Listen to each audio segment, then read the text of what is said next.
제91편.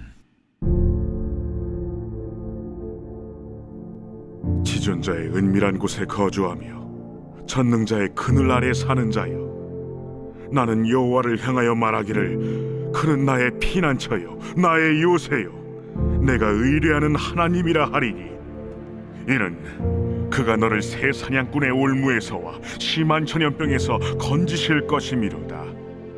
그가 너를 그의 깃으로 덮으시리니 네가 그의 날개 아래에 피하리로다. 그의 진실함은 방패와 손방패가 되시나니, 너는 밤에 찾아오는 공포와 낮에 날아드는 화살과 어두울 때 퍼지는 전염병과 밝을 때 닥쳐오는 재앙을 두려워하지 아니하리로다. 1000명이 내 왼쪽에서 10,000명이 내 오른쪽에서 엎드러지나 이 재앙이 내게 가까이 하지 못하리로다. 오직 너는 똑똑히 보리니 악인들의 보응을 내가 보리로다. 내가 말하기를 여호와는 나의 피난처시라 하고 지존자를 너의 거처로 삼았으므로 화가 내게 미치지 못하며 재앙이 내 장막에 가까이 오지 못하리니, 그가 너를 위하여 그의 천사들을 명령하사 내 모든 길에서 너를 지키게 하심이라. 그들이 그들의 손으로 너를 붙들어 발이 돌에 부딪히지 아니하게 하리로다. 네가 사자와 독사를 밟으며 젊은 사자와 뱀을 발로 누르리로다. 하나님이 이르시되 그가 나를 사랑한즉 내가 그를 건지리라. 그가 내 이름을 안즉 내가 그를 높이리라. 그가 내게 간구하리니 내가 그에게 응답하리라. 그들이 환난 당할 때 내가 그와 함께하여 그를 건지고 영화롭게 하리라. 내가 그를 장수하게 함으로 그를 만족하게 하며 나의 구원을 그에게 보이리라 하시도다. 오늘 말씀은 전능자의 그늘, 가장 좋은 피난처라는 제목으로 말씀을 전하겠습니다. 오늘 본문의 말씀은 이제 예기치 못한 상황 속에서 사람이 어떤 모습으로 서 있어야 되는가, 이런 이야기로 말씀을 하고 있습니다. 오늘 본문에서 1절에는 먼저 지존자의 은밀한 곳에 거주하며 전능자의 그늘 아래 사는 자여, 이렇게 말씀합니다. 즉, 사람은 어려움에 빠져 있을 때 그 문제에 직면하면 그 문제 속에 빠져들게 되고 그 문제에 파묻혀서 맨날 그것만 묵상하게 되기 쉽습니다. 모두가 다 그러기가 쉽습니다. 그럴 때마다 사람은 어떻게 해야 되느냐? 그 문제 위에 계시는 하나님을 바라보아야 된다, 이렇게 이야기를 하고 있습니다.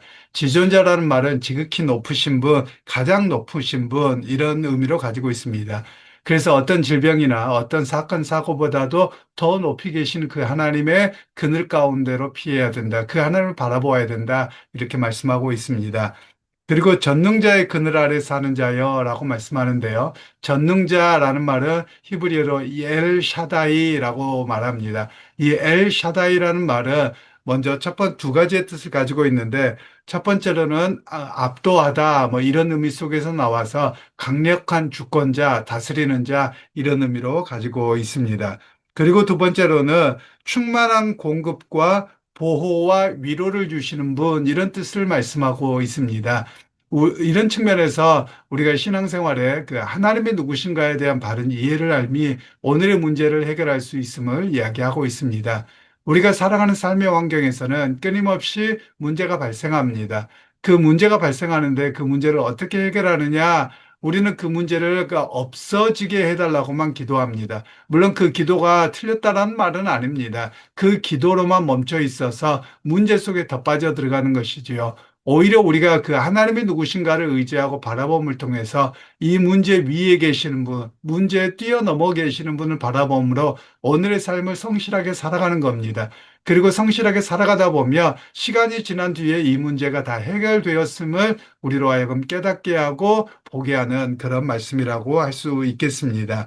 그런 측면에서 우리의 주소지를 어디에 두고 살아가야 되느냐, 우리가 기억할 필요가 있겠습니다. 여러분들이 이사를 많이 다녀보셔서 알 겁니다. 우리가 보통 전세를 살면 2년마다 한 번 옮겨야 됩니다. 요즘은 옛날보다 좀 나아진 것 같은데 예전에는 참 전세를 사는 것이 쉽지 않았습니다. 남의 집에 살 때마다 항상 눈치 봐야 되고 불편하고 그리고 맨날 전세금은 오르고 이런 모습 때문에 참 어려웠거든요. 그때마다 이야기했었던 것이 내 집 한 평이라도 있었으면 좋겠다. 내가 옮기지 않아도 그런 곳에 있으면 좋겠다. 이런 생각을 모두들 했습니다. 그리고 집을 마련했을 때 내 이름, 소유주가 나의 이름으로 바뀌었을 때 안정감을 누리게 되지요. 그런 측면에서 우리가 그것을 생각하면서 보면 우리의 그 영적인 주소지를 어디에 두느냐에 따라서 오늘의 삶의 태도가 달라짐을 이야기합니다. 오늘의 삶의 그 문제 속에 우리의 주소지가 있다면 계속 문제를 해결하느라고 조급하고 그리고 그런 문제가 또 생길까 봐 전전긍긍하고 이게 우리의 모습이 되어버립니다. 그러나 우리의 주소를 하늘에 두고 살아가면 하나님의 품에 두고 살아가면 그 문제가 있더라도 또 시간이 지나면 해결될 것을 바라보고 의지합니다. 하나님이 주시는 평안함 속에 살아갑니다. 이런 고백이 있어야만 합니다. 물론 문제가 생겼을 때 하나님께 맡기니까 아무것도 안 하고 뭐 남들 힘들지 말든지 상관없어요. 이렇게 살라는 의미가 아닙니다. 그건 무책임한 것이지요. 잘못하고 있는 것이지요. 그러나 진정한 하나님 앞에 살아가는 사람들은 내가 비록 그 문제에 마음을 빼앗기지 않는 겁니다. 예수님께서도 그런 말씀을 하셨죠. 내일 염려는 내일이 할 것이요. 라고 말씀하거든요. 염려라는 말은 아직 오지 않은 일을 내 마음이 차지하는 겁니다. 그래서 영어로는 preoccupation이란 말을 쓰고 있는데요. 이 염려라는 것은 오지 않았는데 내일 것까지 끌어당겨서 소설을 쓰는 겁니다. 이러면 어떨까, 저러면 어떨까, 남을 바라보면서 그렇게 쓰거든요. 바로 그러지 않아야 됨을 이야기하고 계시는 겁니다. 지존자여 전능자이신 하나님을 우리가 알지요. 그런데 그 하나님이 누구냐? 하루가 천년 같고 천년이 하루 같은 분입니다. 그러니까 오늘도 함께 하신 하나님은 내일도 계시거든요. 그래서 그 하나님을 바라보고 의지하고 그분께 주소를 둘 때 오늘의 삶에 성실하게 살아가다 보며 내일의 삶도 있을 것이고 그 시간 속에서 하나님을 바라보고 또 그 하나님 안에서 위로와 평안을 누리게 됨을 이야기를 하고 있습니다. 우리가 재앙이나 고난들, 예기치 못하는 일들이 사라지지는 않습니다. 생겨집니다. 그래서 그 문제를 속에 빠져들면 어떤 것도 해결되지 않습니다. 오히려 그 문제가 있음에도 불구하고 내가 하나님을 바라보기에 오늘도 그 문제 또한 지나갈 것을 믿습니다. 이런 고백이 바로 우리의 고백이 되어야 함을 이야기하고 계시는 것이지요. 그러기에 믿음의 형제자매 여러분, 오늘도 기억하시기 원합니다. 우리가 문제에 빠지지 않고 그 위에 계신 하나님을 바라보십시오. 그리고 전능자여, 그리고 지존자이신 하나님을 바라보므로 오늘도 믿음의 자리에 승리하는 또 오늘도 주어진 삶에서 주 안에서 평안함을 누리는 우리의 믿음의 주소가 그분께 있어서 주님과 함께 동행하는 또 성실하게 살아감 속에 하나님의 역사를 기대하는 오늘 하루가 되기를 주님 이름으로 축원합니다. 하나님, 은혜를 감사합니다. 오늘도 주께서 은혜 베푸셔서 우리로 하여금 믿음의 자리에 있게 하셨습니다.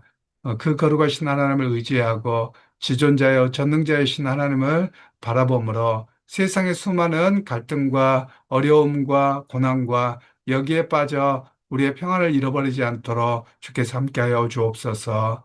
예수님의 이름으로 기도하옵나이다. 아멘.